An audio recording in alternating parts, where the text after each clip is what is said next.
नौकरशाही के पीक पर पहुंचने के बाद अफसरों का मन अक्सर राजनीति के लिए ललायत हो जाता है और यह रिश्ता अफसर से राजनेता बनने का पुराना रहा है। और एक बार फिर से अब बिहार में कुछ ऐसे नेता हैं जो पत्ता उनका कटने की कगार में पहुंच चुका है, क्योंकि कुछ आईपीएस अधिकारी इस्तीफा देकर उनकी सीट हथियाने में लग गए। दरअसल पूर्व आईएएस और आईपीएस अधिकारियों का राजनीतिक दलों में शामिल होने का चलन पुराना रहा है। कई अधिकारी चुनाव जीतकर सत्ता के शीर्ष पदों पर काबिज हो चुके हैं, पर कुछ साल पहले अधिकारियों का रुझान राजनीति की ओर थोड़ा कम हुआ था। लेकिन साल 2014 के बाद लोकसभा चुनाव के दौरान ये चलन एक बार फिर से अपने उरूज पर है, जहां कई अधिकारियों ने चुनावी मैदान में हुंकार भरी। अब उम्मीद लगाई जा रही है कि साल 2024 के लोकसभा चुनाव में भी कुछ ऐसे चेहरे सामने आ सकते हैं जिन्होंने नौकरशाही के दौरान यानी अपनी नौकरी के दौरान उस पीक को छुआ, चर्चाएं पाई और जनता के बीच पैठ बनाई। इन्हीं में से एक नाम सामने आया है असम में मौजूदा लखीमपुर जिले के एसपी आनंद मिश्रा का। जी हां, आनंद मिश्रा के बारे में बताया जा रहा है कि उन्होंने इस्तीफा दे दिया है। असम के लखीमपुर में 100 से ज्यादा एनकाउंटर करने वाले आईपीएस आनंद मिश्रा राजनीति में कदम रखने वाले हैं और यह खबर पुख्ता हो रही है। बक्सर संसदीय सीट से चुनाव लड़ने की चर्चा के बीच असम मेघालय कैडर के 2011 बैच के आईपीएस अधिकारी आनंद मिश्रा ने वीआरएस ले लिया है, जिसके लिए आवेदन कर दिया गया है और माना जा रहा है कि खरमास खत्म होने के बाद यानी 16 जुलाई 2024 के बाद यह त्याग पत्र मंजूर किया जा सकता है। असम सरकार से उन्होंने अनुरोध किया है और यह भी कहा है कि उनका त्याग पत्र मंजूर कर लिया जाए। उन्होंने अपना त्याग पत्र असम सरकार के मुख्य सचिव को दे दिया है। वो फिलहाल असम के लखीमपुर जिले में बतौर एसपी तैनात है। बताया जाता है कि आनंद मिश्रा बीते काफी दिनों से सामाजिक कामों में अपना फोकस बढ़ा रहे थे। उन्हें हाल ही में मणिपुर हिंसा की जांच के लिए विशेष जांच दल में नियुक्ति मिली थी। असम मेघालय कैडर के आईपीएस अधिकारी को सोशल मीडिया सेंसेशन के तौर पर भी जाना जाता है। उन्हें लोग असम का सिंघम बुलाते हैं।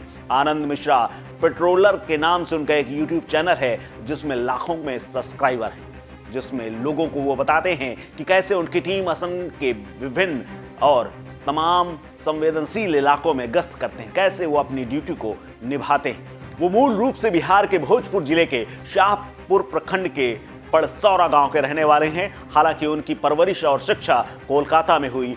उनकी गिनती बेहद तेज तरार और बेहतरीन पुलिसिंग के तौर पर अफसर के रूप में की जाती है। असम के नगांव जिले में तैनाती के दौरान जिस तरह से उन्होंने ड्रग माफिया के खिलाफ कार्रवाई की थी, उससे उन्हें खूब ख्याति मिली थी। बीजेपी के कई बड़े नेताओं ने उनसे बेहतर संबंध बनाकर रखे हैं। उन्होंने अपने आवेदन में निजी जीवन में स्वतंत्रता और सामाजिक सरोकार से अपना ध्यान ज्यादा केंद्रित करने की बात कही। उनका पैतृक गांव बिहार के बक्सर जिले से सटा हुआ है और पिछले परिसीमन में बक्सर संसदीय सीट का हिस्सा हुआ करता था। बीते कुछ महीनों से इस आईपीएस अधिकारी ने बक्सर में अपनी सक्रियता भी बढ़ा दी है और तमाम ऐसे काम किए हैं जो कि लोगों में धीरे धीरे उनका नाम आने लगा है। कई लोगों का कहना है कि बिहार के आरा के रहने वाले आनंद बक्सर लोकसभा सीट से चुनावी मैदान में उतर सकते हैं, वो भी बीजेपी के टिकट पर। आपको बता दें, बक्सर लोकसभा सीट ब्राह्मण बाहुल्य इलाका माना जाता है। इस सीट से बीते कुछ सालों में 6 चुनाव भारतीय जनता पार्टी के ब्राह्मण प्रत्याशियों ने जीते हैं। फिलहाल यहां से बीजेपी के नेता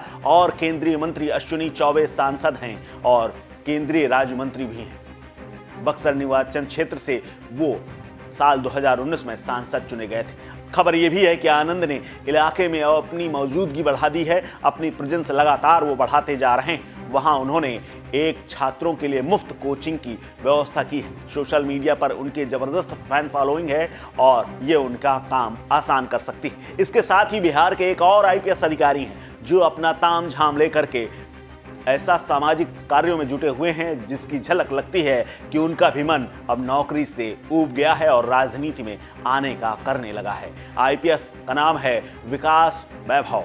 बिहार के वरिष्ठ आईपीएस अधिकारी जिनका मूल निवास बेगूसराय के बीहट के रहने वाले हैं। उन्होंने कानपुर आईआईटी से बीटेक किया। विकास वैभव साल 2003 में आईपीएस अधिकारी बने। विकास वैभव का ननिहाल समस्तीपुर जिले के उजियारपुर थाना क्षेत्र के पचकौवा गांव में पड़ता है। विकास वैभव बिहार के लेट्स इंस्पायर बिहार नाम से एक अभियान चला रहे हैं जो समाज सेवा और बिहार की प्रगति के लिए समर्पित है। इस अभियान से अब तक लाखों लोग जुड़े हुए हैं। चर्चा इनके भी राजनीति में आने की है, लेकिन अब तक इनके इस्तीफे के बारे में कोई खबर नहीं है। लेकिन इस्तीफा कब दे दिया जाएगा, कब स्वीकार हो जाएगा और कब टिकट मिल जाएगा, आज की राजनीति में कुछ भी संभव है। आपको बता दें कि 1987 बैच के बिहार कैडर के आईपीएस अफसर गुप्तेश्वर पांडे भी साल 2009 में लोकसभा चुनाव लड़ने के लिए वीआरएस ले चुके हैं। वो बीजेपी के टिकट पर बक्सर से चुनाव लड़ना चाहते थे, लेकिन टिकट न मिलने पर उन्होंने वीआरएस अर्जी को वापस ले लिया था। इसके बाद नीतीश सरकार में भी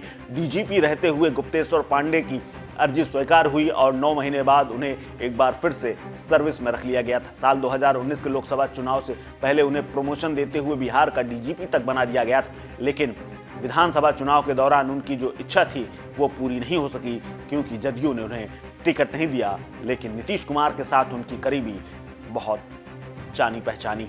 इस खबर में फिलहाल इतना ही। अपडेट्स के लिए बने रहिए वन इंडिया हिंदी के साथ। नमस्कार।